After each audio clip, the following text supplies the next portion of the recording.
Hey guys, welcome to Brickstars. In today's video, we're going to be looking at the most expensive Castle minifigures. Castle is obviously one of our favorite themes. I think it's safe to say it's a fan favorite for many people, and there's a ton of Castle minifigures. So from Forestman, Fright Knights, Castle Knights, Dragon Knights, modern day style Castle figures, there's a ton. And honestly, all of them are great, and all of them most of them generally range above the average minifigure price. So Castle is highly sought after, the minifigures are great, and they span many themes and many decades even. So before we go into the minifigures, let's just do a quick summary of the history of Castle. Of course, starting in 1978 with the Yellow Castle and moving into the 80s, you can see they're starting to develop factions. There's a couple different knights. There's the Robin Hood-esque Forestman, and really simple faces and prints on these minifigures, but very nostalgic and beautiful nonetheless. And then we get into the 1990s. We see a couple different themes: the Dragon Masters, Royal Knights, Dark Forest, the Fright Knights, kind of a departure from those classic Lego Knights. So I'm really pleased with the lineup that we received in the 90s. And then more modern day stuff, or at least as modern as it gets, because Lego hasn't given us a Castle wave since the mid 2000s. But the 2000s here, you can see they had the Vikings, Lion Knights, and then this fantasy area, which is one of my favorite genres of Castle, with the Crown Knights there, and of course Kingdoms. Who could forget Kingdoms? If you're a Castle fan, some of the best Castle sets come from Kingdoms. And lately, Lego's actually blessed us with a couple idea sets, some specialty 90s anniversary sets, and throughout their collectible minifigure series, we do get a couple minifigures here and there that are Castle related, like this Wolf Knight here. So in this video, we're going to be looking at the Bricklink average price for these minifigures. So you can see we're here in Canada. Again, we're going to convert these to USD for you guys, but it's about $20 for this minifigure, and we went through a lot of these. So I want to say well over 100. We kind of had an idea which ones would be the most expensive, but of course there is a chance that we missed it, or we missed one of them. So let us know in the comments if you notice one that we missed. But let's start it off with number 10, and this is the Troll Queen, starting us off at 38 US. Again, a reminder, most minifigures probably range at that $5 to $10 range, so already this minifigure is significantly more than the average minifigure. And the Troll Queen is hideous, as she's supposed to be. You can see she's got a very detailed print, the dress piece. She even has some printing on the back, and the cape is very interesting. I love the color. We've seen this kind of ripped up cape before, but not often in this brown color. So what I really like too is she was only included in one set, the Trolls Mountain Fortress. You'll notice a lot of the minifigures in the top 10 are exclusive to just one set, which obviously makes them rarer to acquire. And she just looks the part. I love the fact that she got these kind of big trolls to protect her and everything, and an interesting weapon piece as well. So I love this era of Lego where they were kind of creative with those weapons and really spared no expense with the prints and accessories that we got. So she starts us off at number 10. At number 9, it's kind of a complete opposite in the sense that it's a much simpler minifigure. You can see this is the classic Knight from 1984.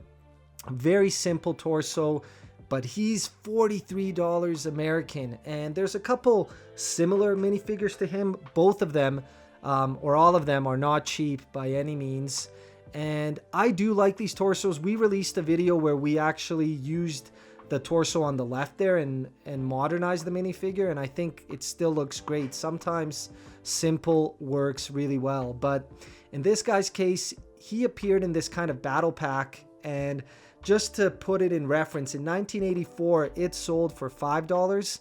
With inflation, that would be about $15 today.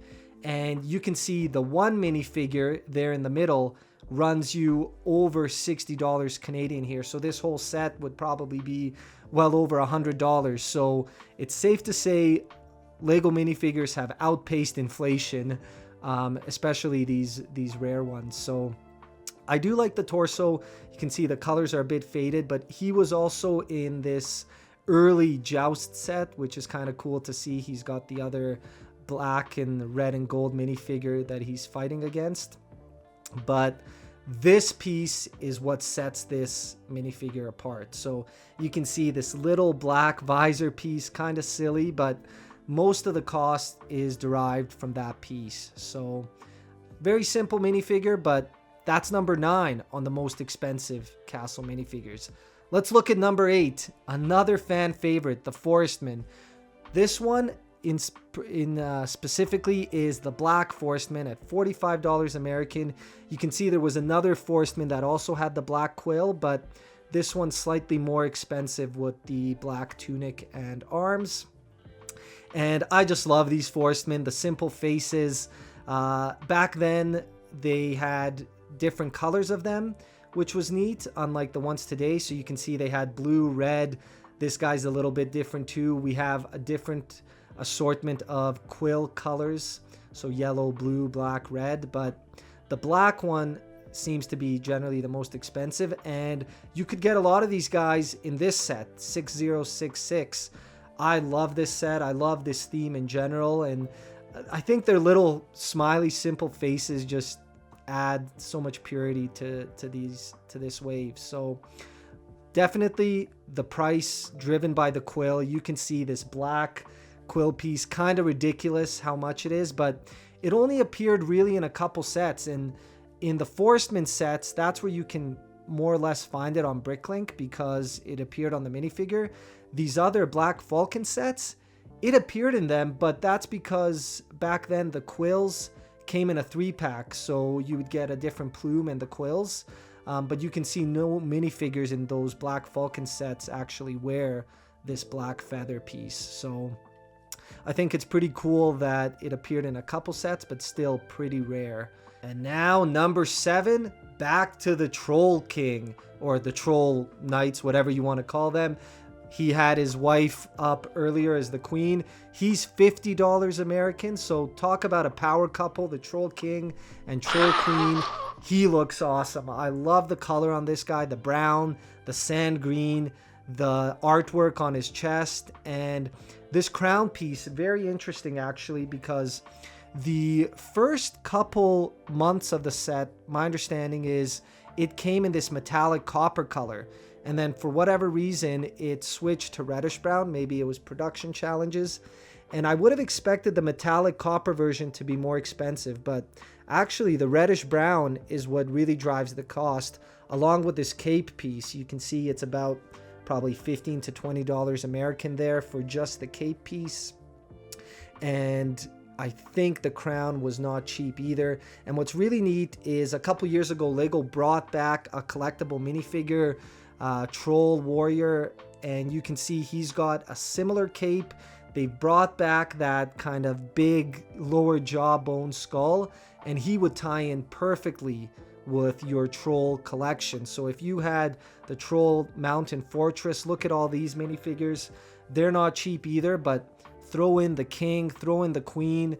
I think even this collectible minifigure is honestly not that cheap as well, even though he's pretty new. So you could build a nice size army with the trolls. Jumping to number 6, one of my personal favorites, the Forestman from the Dark Forest wave. I always called him Robin Hood. $54 American for this guy, and he's a great looking minifigure. I think this is peak Lego for me. The torso has a bit of detail, the simplicity in the face, his hat, the red feather. He just looks really sharp, and the sets that he was featured in are fan favorites. I think that's a lot of what drives the price, because these are pretty rare sets. Even though he was in 2 sets, they're both pretty expensive. We're lucky enough to have 6079 in our collection and to have this minifigure in our collection. So what's funny is his face is shared with a couple other fan favorite minifigures, the Colonel from the Western lineup and this King minifigure. So I always like to imagine that they're kind of distant relatives, but they're not nearly as expensive as our Forestman friends. So great looking minifigure. Like I said, I love the print on this guy. I would love to see Lego do an update of this particular Forestman. And in number 5 is actually his companion, or I should say his buddy that's in the sets with him. I actually really like this minifigure at $59 American. He'll set you back a couple dollars, but he's got the blue plume, which is always an expensive piece. And I love the color balance on him. The blue arms, the brown torso, and just like the Forestman, this face was pretty popular throughout the 90s. You can see it's on the Dragon Masters and Fright Nights. The mustache there. I didn't like this face as much as the other one, but he's a little bit more expensive. Number 4, the Forestwoman. So a couple Forestman figures in a row, no surprise, but she's $71 US, an exclusive to just one set, but she was reissued in the early 2000s. And what's interesting is Lego remade a couple legendary minifigures from the late 80s and 90s in these like 5-pack minifigure packs.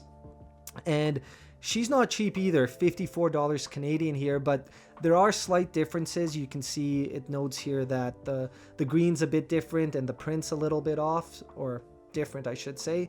So we do have the original Forestwoman in our collection, but I don't think the reissue's a bad substitute at all, especially for the price. And you can see the kind of waist feature that Lego does to distinguish their female minifigures. I always liked the green bandana that she had. The face I never was a big fan of, but I liked the touch of green and red. And she also had similar face, or had the same face on other minifigures throughout the 90s with the Islanders and the Pirates theme, both very good looking minifigures. What's really interesting is throughout the collectible minifigure series, Lego's actually brought back a minifigure that kind of looks like the Islander girl, and they brought back a couple pirate minifigures that I think for sure draw reference to the original pirate minifigure from the 90s there. So it begs the question, when will Lego give us the Forestman collectible minifigure update? Hopefully soon, because I think we'd really love to see that. Number 3. Okay, here we go. It's the Big Ballers Club. So the Kingdoms lineup. What a great set. What a great wave. And which minifigure is it? Well, no doubt the guy on the horse. Beautiful, beautiful looking horse. Beautiful looking minifigure. The Dragon Knight. Look at him. Look at the dark metal accent, the shiny metal. He looks mean. He looks like a Dragon Knight. And what's really interesting is this is a relatively new set. So when we're comparing the price of this one at $73 with a lot of the older minifigures, I can kind of understand how those old ones would be expensive, because back then people probably threw away their Lego. Not a lot of people kept them. For it to even survive 10, 20, 30 years is kind of amazing. So in one hand, I could see how those minifigures are expensive, even with their simpler prints. But this is a relatively new minifigure, so the fact that it's $73, I think it'll probably grow in price over time.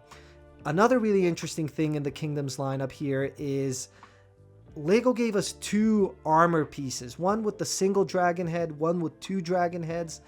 Why I find this interesting is because there's some castle waves that we received where Lego maybe didn't give us a shield or even give us a new faction or anything, yet here they're giving us 2 armor pieces. Printing them almost seemed unnecessary, but the single dragon one is what drives the price for this minifigure. You can see that armor alone sets you back about $43 Canadian.